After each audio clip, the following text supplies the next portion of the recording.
Welcome in, I'm Artris, and with OP15, we got an introduction to a bunch of new leaders, but we also had Block 1 rotate out, and out of all of those leaders in Block 1 that rotated out, Blue-Black Rebecca was one of the ones that I was the most sad to see go. But of course with OP15, we were introduced to a new Rebecca leader in blue. It says this leader cannot attack, so very similar to the previous one, and then activate main, you may rest this leader and return one of your Dressrosa type characters to the owner's hand, play up to one Dressrosa type character card with a cost of 3 from your hand. Now this off the bat seems incredibly different than the previous Rebecca leader, and that is because it is.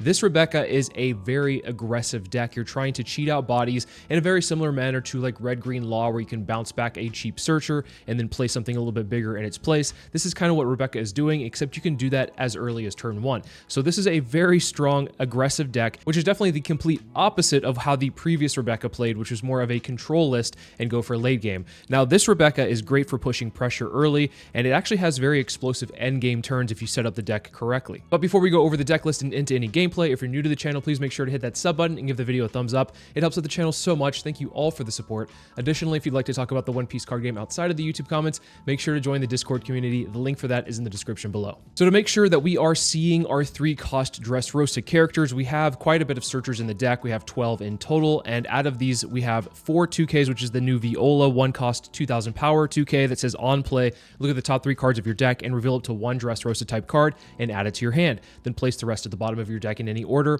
So this is a great card to see in your opening hand because you can play this down, hopefully find a 3-cost Dressrosa character, and then use your leader ability to bounce this back to hand and play the 3-cost character. For some more 2Ks in the deck, we are running a playset of Leo, another new 2K from OP15 that says if your character with a 7,000 base power or less would be removed from the field by your opponent's effect, you may place one of your characters at the bottom of the owner's deck instead. So this is just a great way to protect any of your pieces from being bottom decked. You have a couple of pieces that can't really be KO'd because they go back to hand, but you do have a lot of other fragile pieces that are 3-cost or 4-cost, for instance, your Blue Gilly or your Cavendish units. Those can be susceptible to removal, and so this Leo in those matchups where removal is very heavy is an important piece. Then for the main searcher in the deck, we have the 1-cost Rebecca searcher. It's a Dawn ×1. This character gains blocker, and then on play, look at the top 3 cards of your deck, reveal it to one Dressrosa type card, and add it to your hand, then place the rest at the bottom of your deck in any order. So the same effect as the Viola, but this one can turn into a blocker. So for both the Rebecca and the Viola searcher, both of these are non-negotiable 4-ofs in my opinion. Then onto our 3-cost Dressrosa characters, I'm running a playset of Blue Gilly. Now why do we have a vanilla in the deck? The answer here is very simple, because a lot of the 3-cost blue Dressrosa characters are not great stat lines. It's usually a 3-cost 4,000 power, and so Blue Gilly actually is a pretty solid stat line. Having that 3-cost 5,000 power is able to pressure some leaders in the early game. Next up, we're running a playset of the Kairos from OP15, 3-cost 5,000 power yet again. It's on play says you may trash one card from your hand if your leader is Rebecca. This character gains rush during this turn, so it can immediately attack as soon as turn 2, and then on KO, add this character card from your trash to your hand. Essentially, this card is going to be acting as your leader. So with your leader not being able to attack, having a unit that you can repeatedly play out is very important, and so Kairos is a good piece to find early on. Then we're playing 3-cost 4,000 power Sanji. It's a blocker from OP15, a very important piece for this deck specifically. On play, up to one of your characters gains unblockable during this turn. So this is how you close out games against decks that start to block her up. So having a playset of these is very important, so you can find it at any moment that you really need it. Oftentimes, it's okay to just play this out as a blocker as well, because sometimes you might have a Blue Gilly or a Cavendish tapped. You might not be able to save it with counter alone, so being able to cheat this out off of your leader ability can help out. Otherwise, this is an end game piece to be able to make any of your top end unblockable and then recycle it with your leader ability and play it again and give something else unblockable. Great combo to finish out games, but also a solid early piece if you can find it. And then to round out our 3-cost, we have the 2K Monkey D Luffy. On the opponent's turn, if your leader has the Dressrosa type, this character gains plus 3,000 power. This is probably the piece that I'm the least excited to see to play out with my leader ability, but sometimes you do need to be able to play something out, so having this on the field isn't awful, because for only 1 Dawn, it does attack for 5,000 power, and it is a pretty beefy character on defense, although you're probably going to be bouncing this back to your hand eventually to play out a better 3-cost character. Then I'm running 3 Cavendish. I really like this card, but I'm running it at 3 because unfortunately, if you do see it in the late game, it's pretty useless and not the easiest to throw down. If you can find it early on, which it's relatively easy to do with the amount of searchers we have in the deck, finding this on curve is probably one of the most important things to do, but it's also, like I said, one of the most hurtful things to find this in the late game, so I cut it down to 3 instead of 4, just so I could at least avoid drawing into it more often than not in the late game. Then I'm running a playset of the 6-cost Boa Hancock. It's a 6-cost 8,000 power character that just stuns anything that's not called Monkey D. Luffy until the end of the next turn, and it also places a 1-cost character at the bottom of the owner's deck. This card is incredibly important into the purple Enel matchup, being able to freeze the big guy and then bottom deck one of their little small swingers. So this Hancock, I'm running it at 4. I want to see it. Unfortunately, it's not searchable, so having it at 4 I think is a little bit more necessary because of the fact that you can draw into it more naturally, or at least easier that way. It is a huge brick, but it's oftentimes a card I'm going to want to play down. Next up, I have a playset of the 6-cost 7,000 power Jozu. It's an on play. You may return one of your characters other than this card to the hand, and then return up to 1 cost 6 or lower character to the original owner's hand. I've been pondering if I even need this card in the deck, and there's been plenty of variations that I've been trying out, which we can go over some of those additions at the end of the video, so stay tuned for that. But in short, I do think Jozu is a good card overall, even in a meta where there's a lot of anti-removal. I still think that having an option on 6 that can be a good tempo turn is solid for this deck. Next up, I'm running 3 of the 7-cost Odin. This character is incredibly strong for this deck, and I actually like it a lot, and I probably would want to run it at a 4 of, because I think that the deck operates really well with it in it. And so it says if this character would be removed from the field by your opponent's effects, you may instead trash 2 cards from your hand and then activate main once per turn. You may rest 3 of your Dawn cards and return 1 of your other characters to your hand. Set this character as active. So a great way to close out games. It is a little bit clunky, so that's why I have it at 3 instead of 4. You don't necessarily have a lot of opportunities to play this. If you are seeing it on your 7th Dawn turn, sometimes you might not even want to play this down and instead play a Jozu at 1 cost and then bounce the 1 cost back and establish a little bit bigger of a board, and then you can always play this the next turn. What I do like about this is that it has surprise lethal opportunities, especially with the 3-cost Sanji giving this unblockable. So as simple as having a character already established on the field, you can bounce that character back with your leader ability and then play out a Sanji from hand for nothing, giving this a way to have unblockable, and then of course for 3 Dawn restand it and swing again. So you have a great way to have huge swings. You also have great ways with this deck to have little small swings and chip swings here and there, so your opponent's low on counter. So I think Odin fits in really well. And to round out our top end here, we have a playset of the 8-cost Jinbei from OP14.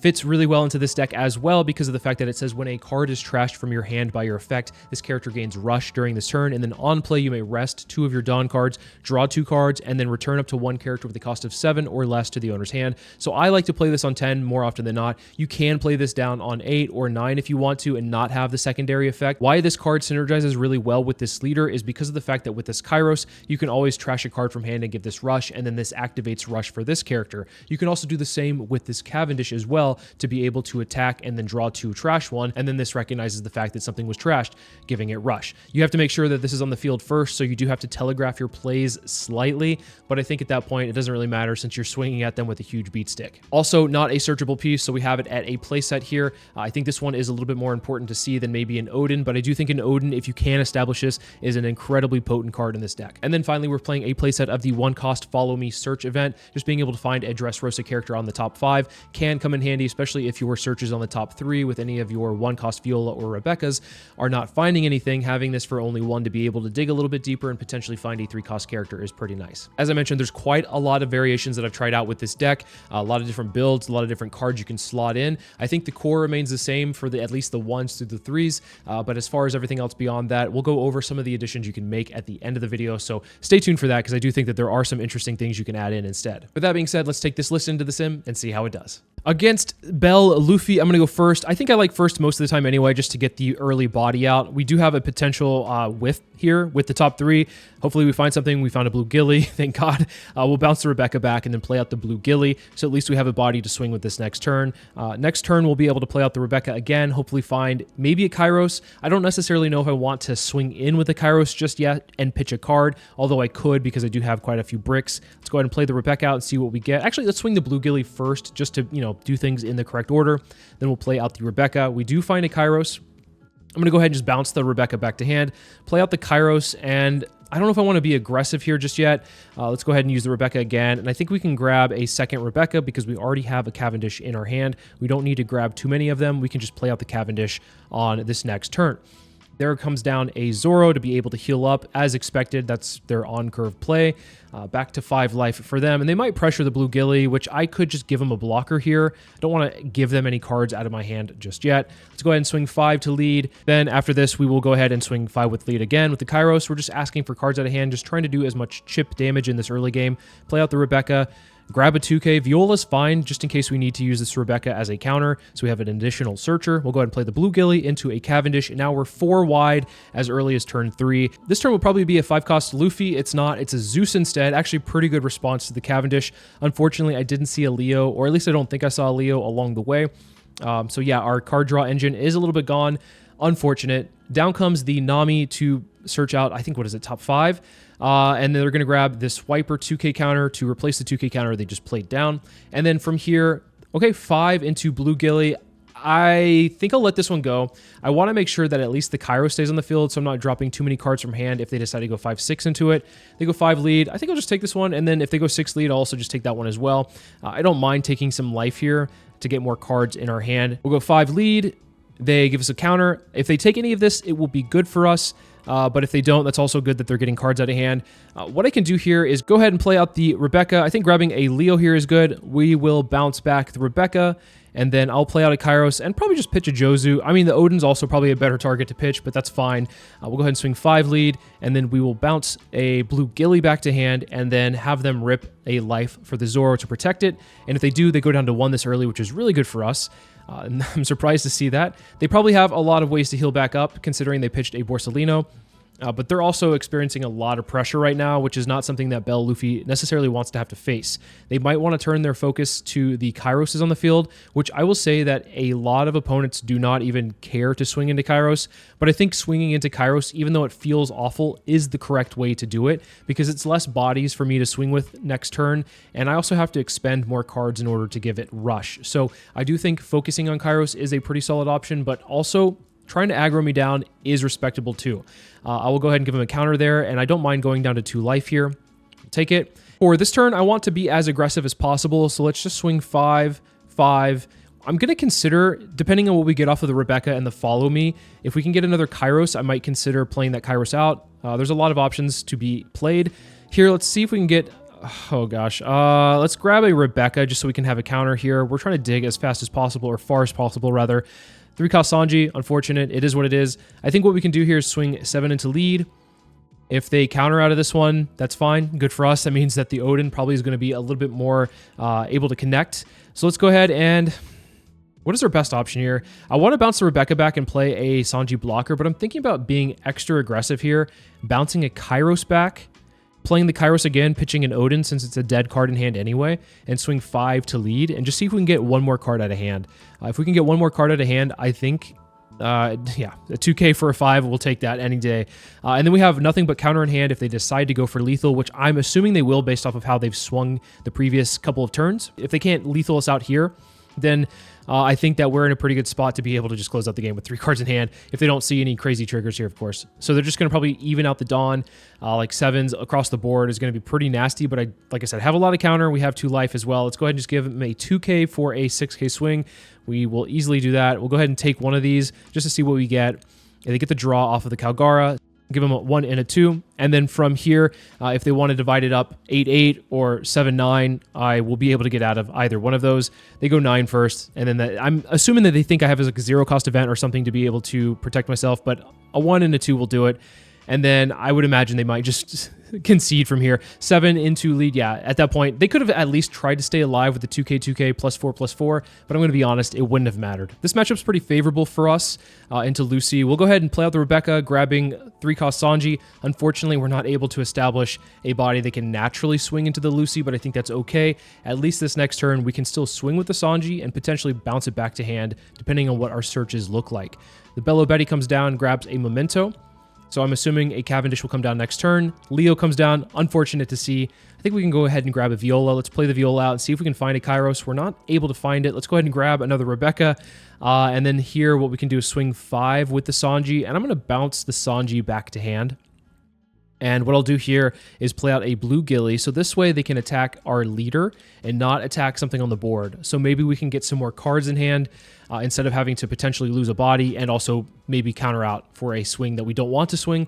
Okay, wow, that's actually a really big turn for us. The Memento didn't find what they needed, so they were able to play something still with it. But a Cavendish not coming down this turn is actually really big for us.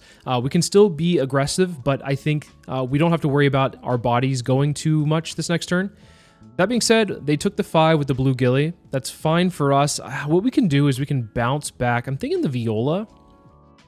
I think we bounce back the Viola, play out the Sanji as just like a safety blocker. I want to establish a Leo because I think the thing is here, if we establish a Cavendish and they can just like bottom deck it with the pistol, it feels really bad. This turn, they're just going to go ahead and play out Dressrosa Kingdom into another Memento, pitching a Dressrosa Kingdom into finally Cavendish. Really big turn here. That's good for them. 5 into what I'm assuming is going to be the blue Gilly, and I can go ahead and give them a counter here. I don't mind giving them a Rebecca. They know about that one. And then this turn, what we can do is we can play out the Boa Hancock. There's a reason that we could have just like, we should have probably blocked with a Sanji to be quite fair. But it's going to be awkward board space is the reason. So I think what we can do here is just swing 5 with lead. Do we want to use the follow me and keep a Sanji blocker up? I think we do. That's the thing. I'm not entirely sure what's the best course of action here. We have lots of plays. Let's go ahead and just swing 6 and see if we can draw into anything here. Okay, so Cavendish is the easy pitch. Still, I'm kind of bricked up with these 2 1-cost events. It might be worth seeing what we get out of it. That being said, I'm going to have to play over something here. I'm not entirely sure what I want to play over. Probably the Rebecca. Yeah, let's go ahead and get the Kairos out. So we'll go ahead and bounce maybe the blue Gilly back to hand, play out the Kairos, swing in with the Kairos, pitching a 1-cost event so we can give it rush. Another 5 to lead. And then we'll have to probably play over the Rebecca, freezing the Cavendish, and then using the Leo effect to probably bottom deck the Bello Betty. They also might just bottom deck the Rebecca because at that point, they took the 5. Wow. Okay, they're going to go ahead and try to bottom deck with the pistol out of life. We'll go ahead and use the Leo effect so we actually didn't have to worry about playing over anything. It worked out in the end. I'm surprised they took that 5. That was very interesting. They probably are just being really greedy, I would assume. Down comes a Sabo into a Fire Fist. Fire Fist is going to minus 8,000 to the Cavendish. I think we just let this one go. I could free block this one, but they're still going to probably swing the Leo, which is really annoying to have to deal with. So let's go ahead and just let this one go, I think. And then if they want to swing 8 into like the Kairos, we might want to block that one. We could also take this one and let it go back to hand. I think blocking is probably the better option here just so we can keep the body on the field and not have to pitch something from hand. Down comes a Rebecca Searcher into another Sabo. This is where, oh, that is a great draw. Okay, let's go ahead and swing Leo. We're not really worried about our board going away anymore because our things are going to be 8,000 power and the Kairos can always go back to hand. Let's swing 5 to lead. They could always pistol the Kairos, but I don't really think that matters too much right now. We'll go 5 to lead, see if we can get a block or maybe some counter out of hand. Okay, that's interesting to see. I think with that, what we could do here is bounce. This is a really interesting play. We can bounce the Leo back to hand, play out the Sanji, and then what we can do is give the Boa unblockable, swing 9 into lead so that we're pushing them down to 0 potentially. And if they don't go down to 0, they're dropping a lot of cards out of hand. So I'm pretty happy with this play. What we can do then is play out the Odin on 7, establish the Odin. And if we need to block with the Sanji, we can, but we're hopefully keeping the Sanji on the field in order to then give the Odin unblockable the next turn. We'll grab a 2K and let's go ahead and play out this Odin and we'll pass the turn from there. They did get out of that swing though, so it will be a little bit harder. Actually, it might be easier now that we have the Sanji. If we can keep the Sanji on the field, I think we're in a good spot. We might not even need to play out this 8-cost Jinbei, although it is really good against their Sabos. Another Sabo hits the field into a Fire Fist to minus 8,000 to this Boa. If I were them, probably would just swing the Leo into it. They're going to swing the Cavendish into it. That's fine.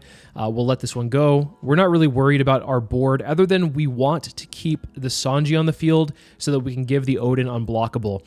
I think that's actually, really huge for us to be able to go unblockable. What is it? 15K potentially.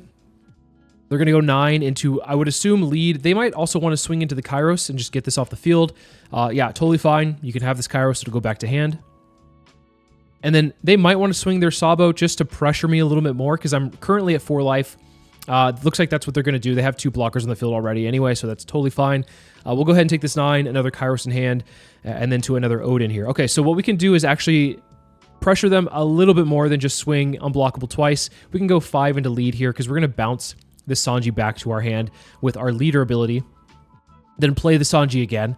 To get out of that one, instead of free blocking, which is really good for us, we'll bounce the Sanji back, play the Sanji, give the Odin unblockable, and now we can swing 14k twice into lead. And unless they have a miraculous hand off of this last life, these should connect, and we'll be able to close out the game with this Odin. This is also one of the reasons Odin is also pretty good into this matchup. In case you keep it standing and they want to try to get rid of it with a Fire Fist or any kind of KO removal, you can always pitch 2 cards from hand. As you see, we have a lot of bricks in hand, and that's not a problem to do. So 14, again, if they have it, good for them. They also have to get through all of the life and the blockers I have, but I think we'll be okay here. They use the stage, Fire Fist, +2. Then they give us 2 more. And they had a Roger ready to go, so it could have been dangerous there, but unfortunately for them, 14k unblockable is just too strong. Into Purple Cat, we're going to go first. Rebecca into a Blue Gilly is really strong here. If we can find a secondary play off of the Rebecca, I think that's good too. I think it's fine to go ahead and establish a Blue Gilly early on. If it's like a Kairos or Blue Gilly, it depends on the matchup, but I think Blue Gilly is probably just a little bit better, so you can pressure the aggression the next turn with the rush swing. Doesn't matter because we get 2 Blue Gillies in a row, so I think we'll go ahead and just play out the 1 Blue Gilly so that they don't have any information of our hand, because if we got something and then played something else, then they could kind of map our hand a little bit early, but they can't quite do that as easily. They just know that we have the 1 Rebecca, and we'll be able to play a Blue Gilly this next turn, which is really strong for us. One play that we could do this next turn to protect the Blue Gilly is swing it, use the leader ability to then keep it upright, and then play out the Blue Gilly from hand. But I think having a blocker is also fine as well, so we can go ahead and play the Rebecca, bounce it back, and then play it again. Grabbing a Cavendish is perfect here. We have a setup for the next turn. We'll go ahead and see if we can find something off the search. I think a Viola is probably fine just to get an additional searcher in our hand, and then we can bounce back the Rebecca.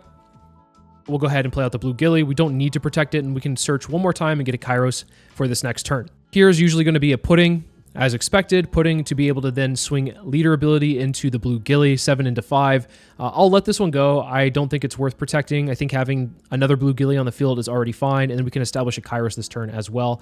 We'll go 5 into lead. We'll use the leader ability to bounce the Rebecca back, play out a Kairos, and I think I'm going to go ahead and pitch probably a Rebecca from hand since I already have 2. That way we can have the Kairos have Rush. We'll swing 5 into lead, see if they want to use leader ability or give us a card here. They took that one from the Blue Gilly, so maybe they'll take another one here. Usually, you're going to want to not take too many hits in a single turn against Rebecca, especially when I'm still at 5 life. They give us a Brûlée. We'll go ahead and play out the Rebecca. I guess we can grab a 2k to be safe, and then we'll play out a Cavendish. Our hand's looking pretty good. We have our top-end piece ready to go. Although in this matchup, it doesn't really matter too much because their 8-cost Katakuri blocker is the big menace that we have to worry about. Oh, man. That Parasparrow is perfect for us because we have a Jozu in our hand ready to go. So what we can do here is if they decide to go into the Blue Gilly again, I think we just let it go. I mean, it's fine that the Blue Gilly's going down. Not a big deal. If they use this Parasparrow ability to then give a Dawn to the Pudding to swing 5 into the Kairos, then at that point, I'll protect the Kairos with a 1k counter. But I don't think they're going to be doing that because this Pudding is actually pretty important for them. They could also use the extra Dawn for a search, or they could be using it for a blocker. So they have other better uses for it, in my opinion, but up to them. Pitching a 10-cost Linlin, that is really scary, but that also means they might not be playing for late. They recognize that we're pretty aggressive here. So they go ahead and get that standing Dawn, and with it, what are they going to do? They're going to play out Charlotte Anana, so that is a blocker. Pretty good overall. I think it's going to be quite annoying as the game goes on. If we can get it out of the way early, perfect. If not, totally fine. We'll swing 5. What do we do? I think we go ahead and bounce. The correct order of things, if you want to do it like mathematically correct, it's like 5, 5, 6. But I want to go ahead and see what I get off the Cavendish. I don't want to play out too much or telegraph too much out of hand first. I want to keep them guessing. They're going to go ahead and use their leader ability to go ahead and buff them by 1. We'll go ahead and swing Cavendish. Maybe swinging Cavendish first would be good to see if we can get their leader ability out first, but that's okay. Oh, man. This is a tough one because I want to play the Odin. Odin's actually pretty solid, but I also think getting a Parasparrow off the field and then replaying my Searcher and then playing a potential body off of it is pretty good, although the body selection's not great. We'll go ahead and bounce it back to hand so that we can play out a Sanji this next turn. So in case we need to protect from any shenanigans on the Cavendish, I think we're going to be protected there. We'll bounce the Rebecca, play the Sanji. Doesn't matter what we're giving unblockable, although we could have given something else unblockable that turn. I wanted them to use the Charlotte and Anna, so giving something unblockable doesn't really do me good right there. Although having Sanji is really good later on in the game too because they are going to be blockering up super big. Speaking of, here comes the first 8-cost Katakuri off of the 7-cost pudding. Really good turn here. The Katakuri is really annoying because it means we can't interact with their board if they decide to swing with it. So they're able to at least protect their units easily and then also protect their life because they have these big blockers here. If they decide to go for the Cavendish, we are 100% protecting this. We love this Cavendish here. What we're going to do is we're going to go ahead and just give them a 1k. I think a Rebecca is fine here. I want to hold on to the Sanji because they already see one. I want to hold on to another one just in case I need to use this for a blocker. And I think our best bet is just to see what we can get out of hand, see what we can get out of them first. So 5 into lead, I think 6, another 7, or maybe an 8, depends on what they do here. 6 into lead's pretty good. Obviously, we'll go ahead and pitch the Odin, and then from there, what we can do is probably just swing 8 with the Jozu, play out a Viola, bounce the Viola back. We're just getting something in our hand with the Viola. We're not actually cheating anything else out with it. So 8 into lead, and then we can play an Odin. They do take that one. Good to see. Yeah, let's go ahead and play out the Viola. I guess our only option is the Kairos, which is fine to go ahead and grab something. It's pitch fodder eventually. We'll go ahead and bounce the Viola back to hand. And then we'll go ahead and play out the Odin so that we have the Odin ready to go this next turn. We're opting to not play anything with it. And then we'll pass the turn from there. So we still have this Sanji available for us to be able to protect something on the field, which is probably going to be pretty important this turn. Because what we want is to keep this Cavendish on the field so that the Jinbei has a free rush with it. We don't have to bounce a Kairos back and then pitch a card to give the Kairos rush. So I think that's important for us to keep this Cavendish on the field for the next turn so we can establish the Jinbei. 5 into 5, I'm going to go ahead and give them a 1k here. It does mean giving them a Sanji blocker, but we do have another one in hand, so we're fine there. The reason they're doing that is because they're playing another pudding into what is going to, assume another 8-cost Katakuri.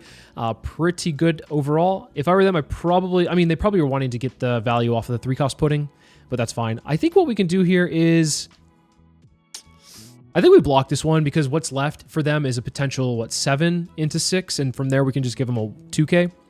So overall, pretty good for us. Yeah, 7 into 6, we'll give them a 2k, and then we're just going to swing base numbers against them. The 5 is probably going to be met with a leader ability on defense. The 6 might be free blocked. The 7 might be free blocked. The Odin is something they have to worry about, of course, but I don't know how worried they are or how much they respect it. 5 in a lead. If we want to get one more chip swing in, we could bounce the Kairos back to hand. I think we bounce the Kairos back to hand, play out the Kairos again, since they just used their leader ability. That's fine to do another 5k swing. I don't think I want to swing the Odin this turn, because if I turn it sideways and I still play the Jinbei, then I have to protect it with counter out of hand, and I don't want to do that. And I want to keep the Odin in a position where it is very strong and scary for them to do anything. So we'll go ahead and bounce the Kairos, play the Kairos, pitch a Kairos. We have enough in hand anyway. So we'll go 5 again, see if they give us a counter or if they block any of these hits. We're in a pretty good spot regardless. They might want to be baiting my Odin to swing into them, and they might have a lot of counter in hand to be able to get out of whatever I throw my Odin at. But I think here, they're probably just going to give a counter. No, they go ahead and free block. That's actually very interesting to see. I would imagine they might be trying to bait me to swing into the Katakuri, which, to be quite honest, I'm not worried about too much. Let's go ahead and... No, not swing. That's such a bad idea. Let's go ahead and swing, play the Jinbei, bounce the Anana blocker back to hand. We'll go ahead and swing and pitch a Cavendish, because at this point we can't really play the Cavendish too much. They are going to probably give us a 2k. They free block. They are saying, attack into my blockers, I dare you. And instead, I'm just going to attack their face. So I'm going to swing 7 here. This one's probably an easy 2k, 1k. I don't want to swing the Odin. Like I said, I don't want to swing the Odin. Swinging the Odin means that I can't restand it, and there's always potential that they could just get rid of it, swinging into it, like Divine Departure. So I don't want to risk that for this next turn. We're going to go ahead and just swing the Jinbei. This turn is very interesting for us. What we can do is they just play a Parasparrow. Next turn, what we can do is play out the Sanji blocker to give the Jinbei unblockable, bounce it back to hand, play it with the leader ability to give the Odin unblockable, and then swing twice there. So pretty interesting order of events we could do here. So 6 into 6, we'll go ahead and give them a blue Gilly 1k. I think we want to go ahead and protect this. They're probably going to swing 8 into it as well. If they swing 8 into it, this time we let it go. We're going to just keep the rest of the board intact where we can. They haven't even touched our life yet. We're still in a really good spot here. If they want to go after the Kairos, I might want to protect it. 7 into 7. This one I'm going to give them a 2k because I want to keep the Sanji in hand. We'll go ahead and try to keep this in our hand for as long as possible because this is our ticket out of this game. And of course, they're going to probably block her up. They might have a 2-cost Katakuri to then play another Katakuri. They also might have counter events. They also might have more blockers, the 1-cost blockers as well. So they have plenty of options, but we'll have to see what is their best course of action and then how can we get out of it. If they tap out, then I'm pretty confident we can close out the game, because with any Dawn open, that +5 is really strong. If they have it closed, then we might be able to close out. We're going to protect the Jozu, 10 into 7, and they have 1 Dawn open, meaning they probably have something for, oh, they're playing it out. Okay, so I'm more confident we can close this out because of the fact that they just spent their last Dawn, meaning they have no counter event for the +5,000. That's always very difficult to get out of. So here we're just going to get as many counter out of their hand as possible first. We're going to swing 5 lead, 7 lead, and then we can establish the Sanji. They're going to go ahead and use their leader ability. Perfect. We're getting value out of them here. If they free block any of these, then it's actually better for them. But I'm assuming they think that we don't have a way to get past their stuff. 2 and a 1, perfect. What we can do is we can play out the Sanji, give the Jinbei, actually give the Odin unblockable. It doesn't matter. I think we're going to be able to do both anyway. So we'll give the Jinbei, or sorry, we'll give the Odin unblockable. We're going to bounce the Sanji back to hand. So what we can do is go 10, 12, 12. We can also go 11, 11, 11. So I think what we should do is probably just go 10, 12, 12. We'll go 10 first.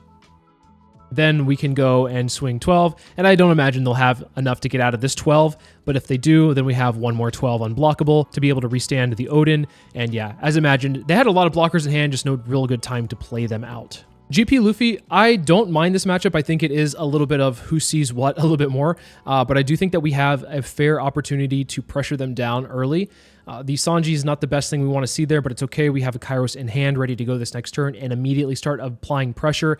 Now, where this matchup sucks for us is they do run Luna, and they can freeze our pretty much entire board unless we have a Jinbei established. That being said, we have a pretty good curve overall. Let's swing 5 in the lead, just see if we can get something out of hand. Then what we can do is play the Viola down, see if we can find another Kairos or a blue Gilly. If not, then what we can do is bounce it back to hand, play out a Sanji, and then use the Viola search again to set up the next turn. So here, we're not seeing much of what we want. Viola is pretty solid to be able to dig a little bit deeper. Yet again, nothing great here. Let's see if we can dig a little bit deeper, and it's a Cavendish, which is a good follow-up play. Not what we want to see for pressure, but having a Sanji on the field is still fine. We can always put Dawn underneath it and tap it sideways if we really need to. Down comes a Zoro into a Sanji and Pudding, which we have an answer to unless they establish something that same turn, which I don't think they will. We'll go ahead and take the 5 to lead. And then we have plenty of options here. We can swing 5, bounce the Viola back to hand, play out a blue Gilly. We can also swing 5 with the Sanji by putting a Dawn underneath it. That might be the best. Do I want to? I don't know. I think we just be aggressive. Just swing 5 with the Sanji, see if we can get... Oh, they had double Mama. That's actually really good for them. Bounce the Viola, play the blue Gilly, and then play a Cavendish. So now we're pretty wide. If they want to go after the Sanji, I think that's pretty good for us. If they want to ignore the board, that's also good for us as well. And they might be looking at this saying, oh, wow, this is very tasty for an Electrical Luna. They do have a lot of cards in hand, so chances of them having an Electrical Luna is pretty high, but we'll have to just hope they don't have it. That's the thing. There's not much you can do against Green Purple Luffy because of the fact that they have 4-cost Nami to rest your stuff. So if you didn't want to swing with something, too bad. They're going to go rest it anyway, and then they can Luna you. So yeah, we just have to swing and be aggressive where we can. Although this next turn, we are trying to play on curve and also swing, which is very difficult for us, which is why this is where this matchup kind of sucks at times. 4 into 4, we just let that one go. It's fine. The Sanji is not really going to be too crazy of a swing this next turn anyway. It could be obviously a defensive unit, but I think we'll give them a 2K here because they might swing 8 with the Zorojuro. They're just playing out a Nami. Another Sanji and Pudding, good for them. They're not swinging the Zorojuro, interestingly enough. Okay, that's fine. What we can do is probably just swing the... I guess it doesn't really matter what we swing. Kairos is probably our best option, just swing 5 into the Nami. We'll swing... Actually, let's go ahead and play the Viola, see what we can get here. A 2K is pretty solid. Then we can go ahead and bounce the Viola back to hand. We don't have to do it right now. What we can do is swing the Cavendish first. See if there's any trigger that might rest something. Oh, that's actually really good here. Let's pitch the blue Gilly. We can bounce the Viola back to hand, play out the Kairos. We're not going to apply any pressure with it. What we're going to be doing is bouncing the Sanji and Pudding back to hand because we want to get this off the field. And then we can rest, get the blue Gilly back to hand, and play out the Kairos so that we have a counter back in hand. Our board is pretty much the same, and we've gotten good value. We actually tempoed them back. We sent the Sanji and Pudding back to hand instead of freezing it because if they had, which they did, they had a second one. If we froze it, they'd still be able to get the full value off. Now it's setting them back slightly for a turn, although it doesn't hurt them too much. They are able to play it out, and they might play the second one because they are at 5 Dawn, so playing the second one's a pretty good option as well, considering they have plenty of cards in hand, and they're probably not worried about dying. So I'll go ahead and I think take this one. If they swing another 6, they don't, that's fine for us. We can really apply some pressure here, just swing 6 to lead, where we can. Okay, this Jinbei is going to be pretty big in a second, pretty nice to see. We'll go ahead and then at this point swing 6 as many times as possible. And what really sucks here is that they probably have Luna, but I think we need to pressure them as much as we can this turn. Although if they have Mama, that's also a really good card for them because they are at 6 Dawn. So that +1 and then not going negative in hand size is pretty solid. What we can do is swing 6 with another Kairos, and then do it again with the other Kairos, bounce a Kairos back to hand, play the Kairos out, pitch something from hand, swing another 6, swing a 7, and I think we go ahead and establish a Boa and freeze one of the Sanjin Puddings from swinging. They give us a 1k counter off of that 6. Solid for us. We just want to get as much counter as we can because of the fact that they have too many cards in hand right now. We're not going to be able to close out a game, especially if they untap with any Dawn. They probably have lots of, Gum Gum Giants. So 2k off of a 6k swing, good there. We'll swing another 6, see if they take. They give us a 2k off of that one. Then we'll bounce the Kairos back to hand, play the Kairos, pitching a Boa because it has no counter on it, swing 6 into lead, and then we can play another Boa, freezing a Sanjin Pudding, setting up for a potential Cavendish, hopefully swing into a Jinbei. We have, I mean, I'm not expecting this board to untap this turn. This is the perfect Luna board, and the next turn is also another really perfect Luna board. Okay, Sanjin Pudding, their third one. That's really good for them. It's looking a little scary out here. Okay, there's the Luna. Unfortunate. Expected it, but unfortunate. What we can do is pressure with the Boa Hancock, swing 8, and then go and swing a Jinbei into lead for 10. We can bounce a Kairos back to hand, play it, and then pitch a card to give it rush, depending on what they do. If they tap out here, we're really happy. If they don't tap out here, we just have to try to play for as many cards out of hand as possible so that we can try to lethal the next turn. And if we also bounce the Kairos back to hand, it will be standing because we can't really swing it into anything. Will they want to swing with their Sanjin Pudding? That was the first time they swung with the Zoro Juro. I'm very curious as to what their thought process is here.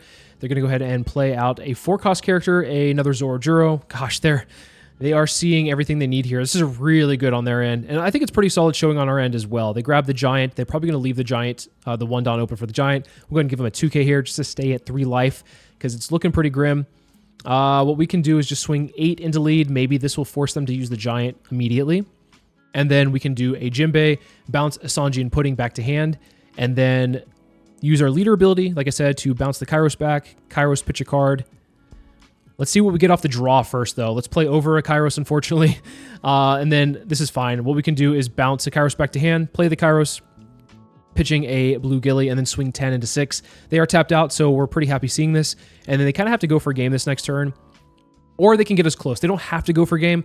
What they can do is push us down to like 1 or even 0, and then the next turn potentially lethal us. They probably have enough Giants in hand as well. They do take this, of course. Nami trigger, they're just seeing it all. It is really good for them to be able to get that Nami trigger, because if they are able to get a Giant off of this, or a 2k, it's a lot more difficult, obviously, for us to close out the game there.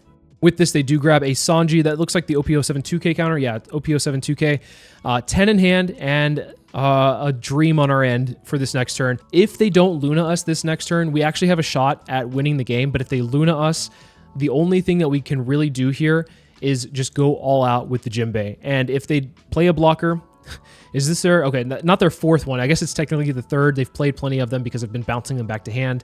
One of the reasons that maybe bouncing the Sanjin Pudding isn't great, but it also is just preventing them from playing 4. So I think that's okay. Anyway, if they do Luna us, then at least the Jinbei is free to swing this next turn. Nami to rest the Kairos. Okay. Do they have a Luna? They do have a Luna. That is a nasty play there. What we can do is just bounce the Kairos back to hand. We'll have to counter out here where we can. Maybe we'll survive. I don't know. We're in a really tough spot. Another 6 to lead. I'll go ahead and give them a 2k here. We're 7 in the lead. We'll take this one. Did they give us another 7? They give us another 7. We have a lot of counter in hand, but like I said, they don't have to necessarily lethal us this turn. Yeah, if they have Giant, we're in a little bit of a pickle, but what can we do here? Let's go ahead and bounce a Kairos back to hand. Give the Jinbei unblockable, and then swing 20 into 6. We have a blocker established and a lot of counter in hand, so we do have a way to at least potentially survive. Mamaragon into a Giant. So then they give us another giant. So this is not good for us. And then what else do they have here? Do they have enough 2Ks in hand to get out of it? They might. 2K, 2K, 2K. Okay, so yeah, their hand is really stacked. I'm not confident that we'll be able to survive this turn, but we'll do our best to see if we can. This is one of the issues with this deck, is that just sometimes green, purple Luffy, they just do what they want, and it's difficult to do anything about it. So they definitely saw a great amount of cards that they needed, which, of course, if you're bouncing Sanji and putting back to hand to draw, oof. Yeah, this might be game. 7 into lead, the resting our Sanji blocker with this Brook. Really good card here. 6 into lead. I'm going to have to counter out of this as much as possible. 2 for the 6. Leader ability to then, they're probably just going to try to extract as many cards as possible, because they might just like load on to a single Sanji and pudding and just do a huge double attack here. We'll give them a 2K. 7 into lead. We'll give them a 2 and a 1. Another 7 into lead, 2 and a 1. And then, of course, they put the rest on to the Sanji and pudding. This is where we just cry. I wanted to do the Odin thing, but they get to do it instead. So GG to them. They played it well. They had another giant ready to go. Nasty hand size. It's a good card, good deck. One of the struggles with this is that, of course, Luna definitely answers us very hard. All right, we'll take first against Enel. Pretty good curve for us, at least. We'll go ahead and play this Rebecca out, hopefully find Kairos. Perfect. We'll go ahead and bounce the Rebecca back, play out the Kairos. Now, you could play the Blue Gilly so that you could play the Kairos the next turn and get the rush off the Kairos and swing 2 5s. I think that's fine, but I also don't want them to swing into the Blue Gilly this next turn either. I want them to start focusing attention into face. Now, some people will focus into the Kairos. Some people will focus into face. I'm hoping that they just ignore the Kairos overall, or at least maybe if they Lightning Dragon, we can always bounce the Kairos back and then swing it again. So I think that's going to be fine for us. A Cavendish is pretty good for our next turn, so let's grab that off the Rebecca. We'll play out the Blue Gilly and then play out a Follow Me to see what we can find. Another Rebecca's fine. We'll go ahead and play out this other Rebecca. Grabbing another 2K Leo's okay as well, because we might need to play one out for this next turn, so we can at least protect a Cavendish, potentially. I don't know if I want to play that out. I might want to just play another blocker and establish another 3-cost character if I can. I think we're bound to see one in this next turn or two. And this turn on what is 4, they could play out... Looks like, okay, they finally find a 1-cost character. They get a Chitin to minus 1,000 power. That's good for them. And then I guess they could play out another character as well with their leader ability getting to 4 Dawn. They could play out a Reiju or a Frankie. So they have a couple of options to play another body that's bigger, or they could play more smaller bodies. But considering they didn't play a small body on their first turn, they'd have to use these cantrip effects off of these abilities, these 0-cost events, to be able to draw into some of their 1-cost characters. So something to keep in mind there. They're going to go ahead and minus 1,000 to the Blue Gilly. Do they have a way to get rid of this? They might. It'd have to be, what, another Chitin, and then to a Elthor, which is possible this early on, especially if they can draw into stuff like that. Okay, so they do use leader ability to get the Reiju out onto the field. Pretty solid overall. This will be another Chitin to minus the Blue Gilly. If they're going to minus the Blue Gilly and Chitin it twice, they probably have Elthor. And if they want to Elthor, they might want to swing into the Kairos, or they might want to swing into lead. If they swing into Kairos, that's incredibly annoying. And I don't want them... Okay, they're playing it correctly. We'll go ahead and give them a 2K there. Unfortunate overall. Here's where things get a little bit complicated. We're going to play Follow Me to see what we can get. Unfortunately, we don't see any 3-cost characters, so we're going to grab a Viola here. Really unfortunate. I think what we end up doing is we just play the Kairos again, just swing 2 5s, establish a Cavendish. Not the best turn for us, unfortunately, but we do have ways to expend. We have plenty of like search tools. Just unfortunate we didn't see another 3-cost body. So hopefully this Cavendish sticks so we can get a lot of value off of this next turn, so we can at least replenish our hand size. If they want to swing into the Kairos, I think we just let the Kairos go. Rather go back to our hand. We can just play it again as well if we need to. Down comes the 6-cost Enel to be able to have a huge body that I can't get rid of. Unfortunate, but we can stun it eventually if we find a Boa, which is one of the reasons that Boa is so good in this matchup. I think what we need to do is just continue to apply the pressure. If they want to swing 6 into the Kairos, I'll let them do it. And then I want to have them start attacking my face because I want to have cards in hand. I don't mind taking some hits here. I don't want to have them starve me out of attacking every turn. Looks like they're going to Elthor the Rebecca. Okay, so they're going to get rid of the Rebecca plus 1,000 to the Enel. And then that also turns the Reiju into a 7k attacker, so that's also pretty scary as well. We're in a rough spot here. We need to see a pretty solid card in the next turn or two. We'll just let this one go back to hand. That's totally fine. They don't have a way to interact. That's good for us. They don't use leader ability there either, which I think is okay. They could have swung, I guess, the pudding just to keep pressure going, but I think they want to maybe starve me a little bit, but that's not going to be a problem for me. This is actually a really explosive turn here where they're going to block that one with the Reiju. We're going to bounce the Rebecca back to hand. We're going to play out a Kairos. We're going to play another Kairos, and then we're going to play a Blue Gilly. We're not going to use the Kairos effect on any of these. We're just going to keep these standing upright. So now we have 3 annoying chip swings this next turn, and hopefully, obviously the Cavendish will go down, but hopefully we'll find something in the next turn or two to be able to freeze the Enel, or at least pressure the board, or establish a pretty big body in the meantime. Senor Pink comes down, grabbing what I assume would be an L Thor, or maybe a Chitin. Chitin's fine as well, but I would imagine probably an L Thor. They might have a way to get rid of some of this stuff. They could have a Gamma knife in hand, and Gamma's fine because like Gamma, I don't really have a lot of big bodies either, so Gamma, they'd have to use it right now because I think that it's a good time to use it just to get the Cavendish out the field. They're going to L Thor. That's pretty good for us. I think that they could have done it on the Blue Gilly, maybe get rid of the Blue Gilly and then also swing into the Cavendish and force 2 bodies off the field. That's probably a little bit better overall for pressure, at least. Regardless, they're still going to get some swings in here. 6 to 5, I'll give them a 2k, and then I guess we'll take the leader swing, and we'll take the 6-cost Enel swing. Do they want to swing the Reiju? Maybe. We'll take the 7, and then we'll take the 10. There's a Jinbei. Good to see that. Do we want to play this turn? Oh, we drew right into the right card. Oh my gosh. Love to see that. Let's go ahead and play out the Rebecca, grabbing a 2k Luffy. We don't need all 4 Kairos. It's a good card, but we don't necessarily need all 4 of them. We'll go ahead and then bounce the Rebecca back to hand. Actually, let's do our swings first.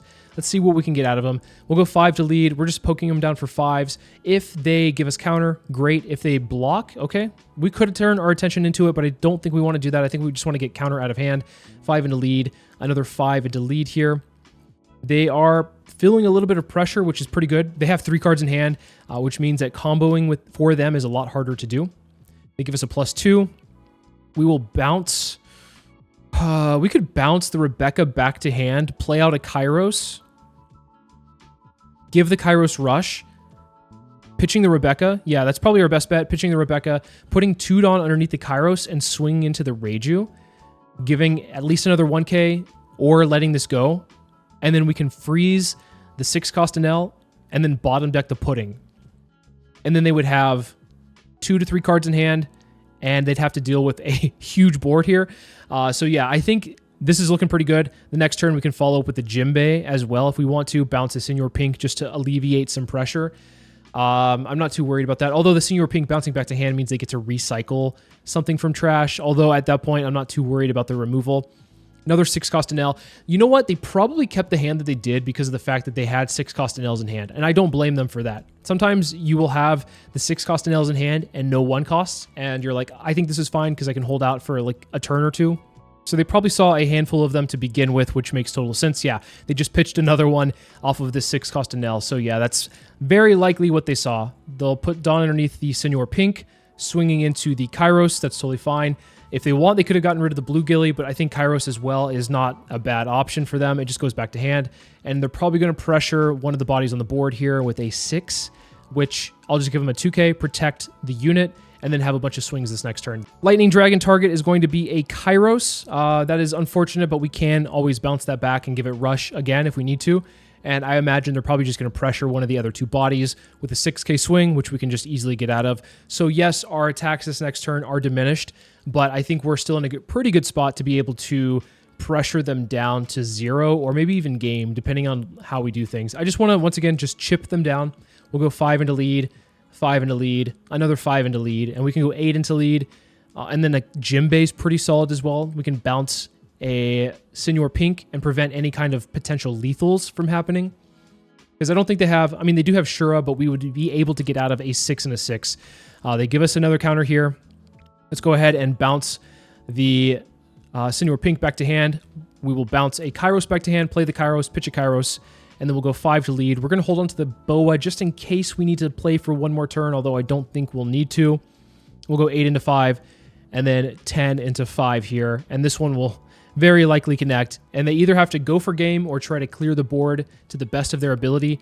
And I think if we can get one of these bodies to stick, whether it's the Boa or the Jinbei, I think we're in a pretty good spot. The rest of the bodies are just like asking for counter every turn. So that's the main role of those. But the big ones, of course, can punch through, especially if they block her up this turn as well. Senor Pink is coming down yet again. That is the play. Looks like we will be able to potentially go for game this next turn without having to worry about finding a Sanji to be able to bypass any blockers. They do grab Gamma Knife.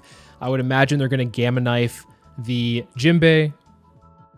Boa is probably the easiest target to remove, but Jinbei is the most threatening for them, so probably minus 5,000 to that. And then they would swing, what, 10 into it? I'm just going to let this one go because I want to protect the other units a little bit easier. If they decide to put all the Dawn onto the Enel, I should be able to protect the Boa with all the 2Ks I have in hand.